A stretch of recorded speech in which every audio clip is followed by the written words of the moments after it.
Okay. అట్లా ఆడోళ్ళకి గాని, ఎంతమందికి మగవాళ్ళకి గాని ఏస్తూనే పోతూ ఉంటాడు. ఓకే. ఇప్పుడు ఆ రుద్రాక్ష మాలని మీకు వేశారు గాబట్టి, ఇంక మీరు భార్య అని అనుకుంటున్నారా అతన్ని? నేను రుద్రాక్షమాల ఒకటే గాదు, తాళి కూడా ఏసాడు నాకు. నాకొకటి గాదు, నాకు 2 రుద్రాక్షమాలేసాడు. ఓకే. అంటే ఇప్పుడు ఆయన నేను ఆ రోజు దగ్గరేమన్నా చూపెట్టానుగా. తాళులు అట్లా పెట్టుకొనుంటాడా? ఆయనతో పాటు క్యారీ ఉంటాయి. చేసుకుంటూ ఉంటాడా? ఉంటాయి. ఉంటాయి. ఉంటాయి.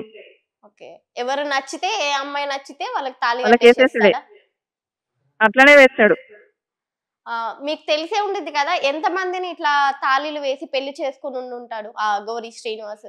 అదే ఎంతమందిని ఎంతమంది బాధ్యతలున్నారు అని చెప్పి మీకొక అంచనా ఉండుండిద్ది కదా! ఈ 4 నెలల నుంచి అతని గురించి తెలిసి ఇంతమంది మోసపోయారు ఆయన దగ్గర అని చెప్పి. మీకేమన్నా ఐడియా ఉంటే చెప్తారా? అంటే నేను నాకంత పర్టిక్యులర్‌గా కొంతమందైతే నేను విన్నా ఫోన్‌లో.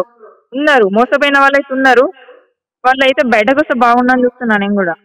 ఓకే. అంటే మీరు బయటకొచ్చారు. మీలాంటి వాళ్ళు చాలా మంది బయటకు రాడానికి భయపడుతున్నారు అని అంటారా? అవును. భయపడుతున్నారు. ఓకే. భయపడుతున్నారు. నేను గూడా ఫస్ట్ రావడానికి నేను గూడా అవసరమా అని అనుకోనే వచ్చాను.